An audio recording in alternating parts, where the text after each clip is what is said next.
안녕하십니까. 오늘은 대구 아파트 상승 요인에 대해서 한번 짚어보도록 하겠습니다. 물론 하락 요인도 있죠. 근데 제가 생각할 때는 상승 요인이 이제 에너지를 모으고 있지 않나 이런 생각을 해봅니다. 하락 요인을 이야기하면 하락 요인도 사실 무수히 많죠. 그렇지만 제가 볼 때는 이제 상승 요인을 찾아봐야 될 시점이 아닐까. 그리고 시장을 좀 긍정적으로 바라보는 그런 관점이 여러분을 부자로 만들 수 있다. 저는 그렇게 생각합니다. 투자는 참고만 하시고 제가 무주택자라고 하면 지금 집을 살 가능성이 상당히 높을 것 같습니다. 그 이유를 몇 가지 한번 짚어보도록 하겠습니다. 자, 금리가 아직 높다. 그래서 기준금리를 많이 보시는데, 자, 실제 금리는 지금 주택담보대출 같은 경우에는 신생아 특례 이런 게 아니고 일반적인 1금융권에서 대출을 일으키면 3% 후반대까지 지금 대출을 일으킬 수 있죠.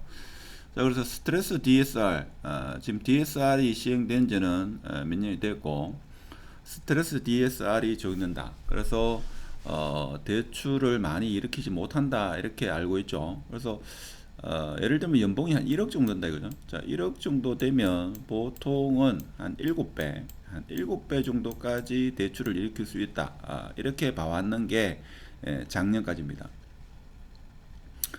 조금 더 정확하게 디테일한 것은 금융권에 알아보시고 7억 혹은 6억 한 6천까지 대출이 된다 이렇게 이해하시면 되겠습니다. 그래서 러프하게 1억 연봉자는 한 7억까지 대출된다.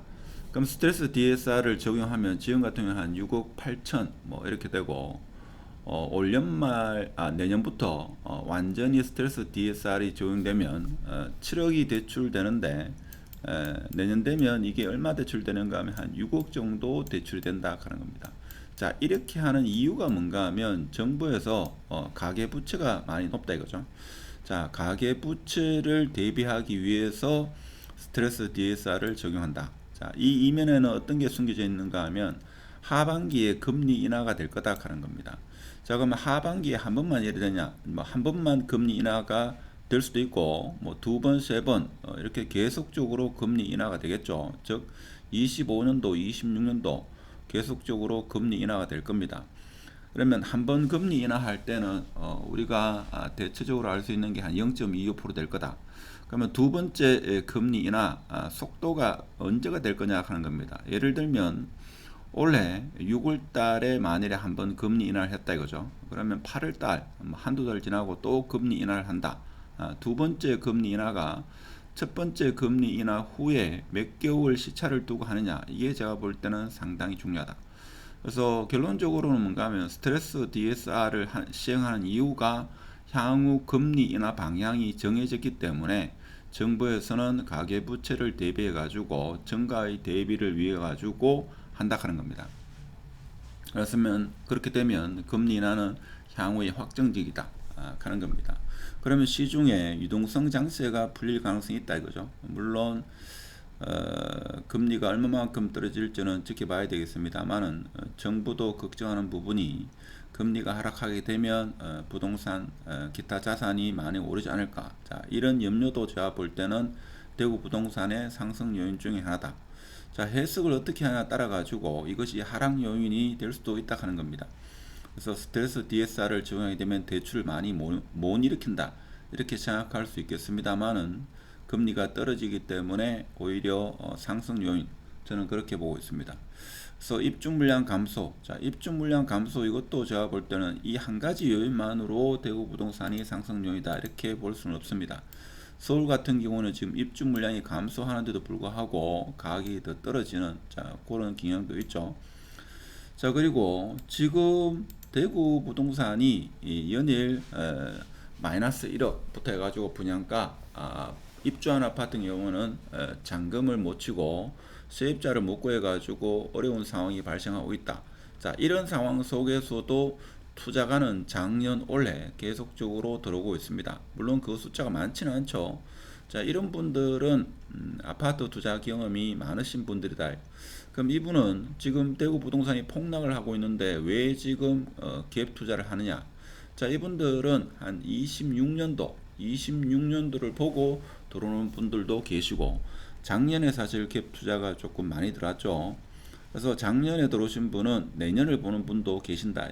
그래서 우리 일반적인 생각과는 좀 다르게 다른 시각을 갖고 대구 부동산에 지금 마이너스 40% 정도 되는, 특히 달서구, 수성구 위주로 좀 많이 들어왔다는 게 우리가 좀 관심 있게 봐야 될 그런 부분이 아닐까 이런 생각을 합니다. 자, 그리고 바닥을 저울질하는, 그래서 바닥에서 매수하고 싶어하는 이런 대기 수요가 상당히 많습니다. 근데 이것이 지금 피로감이 한 2년, 작년에 매수하신 분도 계시고 작년 상반기에 매수하신 분이 제가 볼 때는 가장 매수를 잘 하지 않았나 그런 생각이 드는데, 자, 그래서 살짝 반등하다가 다시 지지부진한 이런 상황인데, 지금도 아파트를 매수하고자 하시는 분들이 있다 이거죠. 자, 이런 분들의 피로감이 상당하다. 그래서 원래 매수로 이어질 분들이 제가 볼 때는 적지 않다 하는 게 지금 현장의 중개사분의 의견도 있고, 뭐 저도 사실 이런 생각을 하고 있습니다. 물론 그 시점이 언제 될지는 정확하게 알 수 없습니다. 자, 그리고 대구 아파트 이제 끝이 났다 하는 가장 좀 근본적인 이유 중에 하나가 인구 감소에 따라서 매수할 사람이 없다 이런 이야기를 하시고, 자영업자가 상당히 어렵다, 자 이런 말씀을 하시는데, 저는 좀 다른 시각을 가지고 있는 게, 자 대구는 사실 특별한 산업이 없죠. 없습니다. 근데 위성도시, 자 위성도시에 계시는 분들 중에서 고소득자나 자 이런 분들이 집은 대구에 가지고 있으면서 혼자 혹은 원거리 출퇴근하는 이런 분들이 상당히 많다 이거죠. 그래서 제가 생각할 때는 구미가 망하고, 구미의 기업들이 상당히 어려움을 겪고, 포항제철이 망하고, 주위에 대부분 위성 도시에 있는 그런 산업들이 망했을 때 대구가 망하는 거지, 제가 생각할 때는 대구 아파트가 끝나도 끝난 게 아니다, 저는 그렇게 생각합니다. 그래서 대구가 물론 흔히 말하는 소비도시다라고 하는 게 이 위성도시에서 산업의 발전을 인해 가지고 고소득자 이런 분들이 대구에 거주하면서 대구에서 소비를 하는 관계로 제가 볼 때는 계속적으로 수요는 있을 것이다, 저는 그렇게 생각합니다. 자, 그리고 과거 역사를 통해서 이렇게 쭉 봤을 때는 2008년도 9년도 같은 경우도 한 3년 정도 하락하고 나서 반등 시점이 왔다 하는 겁니다. 그래서 제가 볼 때는 자 금리도 있고 입주 물량도 있고, 그리고 과거 역사를 봤을 때도 그렇고, 자 그래서 이런 제가 볼 때 한 세 가지 요인에 의해서 대구 아파트는 올해, 저번에도 영상을 올렸습니다만은 가을을 기점으로 좀 빠르면 여름이 될 수도 있고, 늦으면 겨울, 아주 늦으면 내년 봄이 될 수도 있고, 하여튼 아무리 늦어도 향후 1년 내로는 눈에 띄는 반등이 있을 것이다 하는 게 개인적인 생각이다. 자, 그래서 또 하나가 뭔가 하면, 자 이러한 세 가지 요인들이 실질적으로 나타나는 게 지금 서울이나 부산, 인천 같은 경우에 거래량이, 절대적인 거래량은 대구보다 좀 많습니다만은 인구 대비로 봐서는 전국에서 가장 많은 거래량을 보이는 게 대구다 하는 겁니다. 대구가 지금 어렵다고 이야기를 합니다만은 거래량은 인구 대비로 봐서는 항상 전국에서 탑을 이루고 있다. 그래서 1년 중에서 가장 거래가 좀 비수기가 3, 4, 5월인데, 지금 2월달 거래량이 1월달 거래량을 뛰어넘을 것 같습니다. 물론 3월달 거래량도 타 도시에 비해서는 적지 않다 하는 게 데이터로 나타나는데, 조금 이따가 통계 자료를 한번 보도록 하겠습니다. 물론 하락 요인도 많죠. 하락 요인도 무수히 많습니다. 무수히 많지만 가장 큰 게 지금 대중의 심리가 상당히 유튜브도 그렇고 대부분의 매체에서 심리적으로 어렵다 하는 겁니다. 그래서 연일 지금도 아직 미분양이 만세대 가까이 있고, 공급이 올해까지 많고, 지금 아직까지 고금리고, 그리고 연일 계속적으로 거래가 되면 보통 A급 아파트 같은 경우에는 최고가 대비 80% 혹은 90%까지 이렇게 상승한 아파트도 있습니다.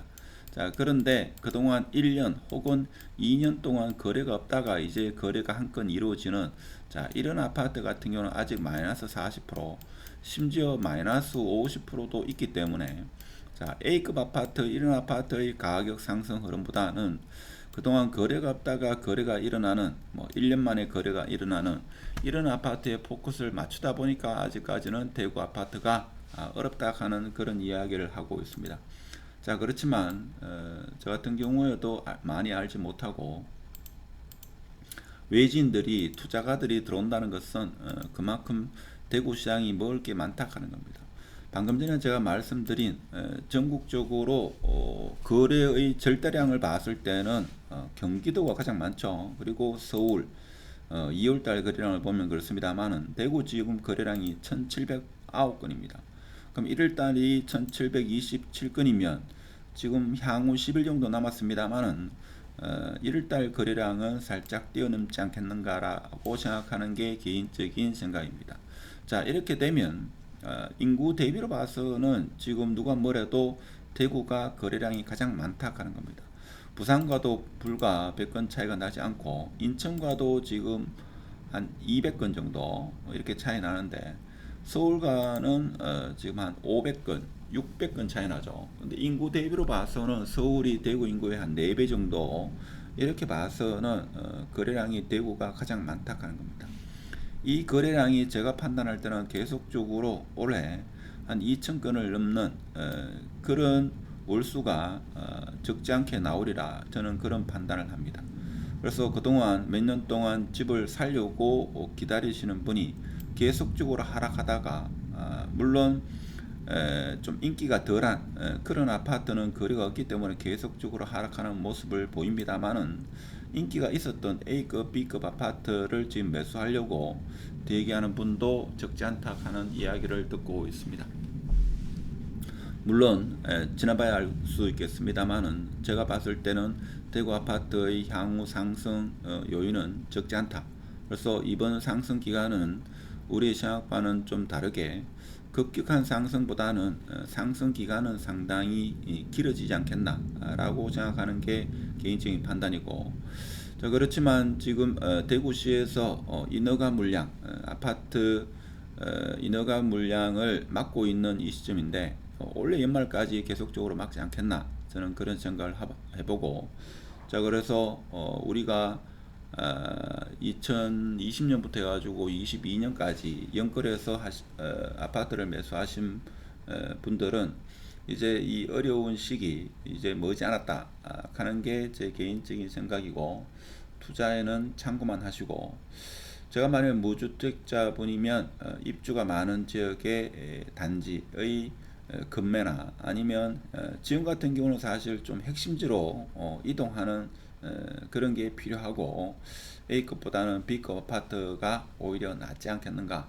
이런 생각을 해보고, 흔히들 주택 보급률을 많이 이야기하는데 그 주택 보급률이 사실 100%가 넘었다라는 이런 이야기도 있습니다만은, 자, 그런 것은 어디까지나 우리가 살고 있는 비닐하우스를 빼고 사람이 살 수 있는 뭐 주택 수를 다 더한 거죠. 뭐 시골에 주택뿐만 아니라 뭐 지하방부터 해가지고 모든 집을 다 생각했을 때 주택 보급률이고, 우리가 좀 더 살고 싶어하는 아파트로 봤을 때는 아직까지는 그렇게 많지 않다 이런 말씀을 드리고, 또 하나의 상승 요인으로 보면 앞으로 물론 그것이 지금 분양받으신 분 혹은 재건축을 지금 기다리고 계신 분한테는 악재입니다만은, 지금 아파트를 매수하고자 하시는 분 혹은 기존의 아파트를 가지고 계신 분한테는 그게 호재일 수도 있지 않나 싶은 게, 앞으로 재건축 혹은 아파트를 분양하게 되면 분양가가 우리가 생각하는, 우리가 상상할 수 없는 가격으로 분양을 한다 하는 겁니다. 자, 그렇게 되면 지금 미분양도 상당수 소진되지 않겠는가라는 게 개인적인 생각이다. 자, 왜 그런가 하면 일례로 방콕의 푸르지오 같은 경우도 지금 7억 초반에 분양을 했죠. 자, 그렇지만 향후에 지금 분양이 대기되고 있고 달서구 같은 경우에 많은 분들이 기다리고 있죠. 거기도 지금 분양가가 우리가 생각하는 이상의 분양가가 나올 거고, 버마이파크 같은 경우에도 지금 기다리는 분이 많은 걸로 알고 있는데 과연 거기 분양가가 얼마에 나올지, 자, 그 분양가를 보면 미친 분양가다 이렇게 생각할 수도 있습니다만은 시공을 하는 입장에서 시행을 하는 입장에서는 그러한 분양가를 받는다 하더라도 실질적으로 앞으로 향후에 분양을 하기가 쉽지 않다 하는 게 지금 건설 관계자들의 이야기다. 자, 그리고 총선이 끝나고 나면 또 어떠한 대책이 나올지, 그리고 지금 지방의 미분양 아파트를 일정 평수 이하, 국민평형 이하를 매수하게 되면 취득세를 감면해주고, 취득세를 감면해주고 아파트 수에서는 제외시킨다는 게 어제 행안부 보도에 나왔죠. 자, 그렇다 보니까 너무 암울한 그런 시기만은 아니다. 그래서 제가 볼 땐 최근 한 3년간, 4년간 대구 부동산의 가장 어두운 시기는 작년이었다. 그래서 작년보다는 지금 전반적으로 분위기가 나아지고 있다. 자, 이런 말씀을 드리고 투자에는 참고만 하시기 바랍니다. 마치도록 하겠습니다. 감사합니다.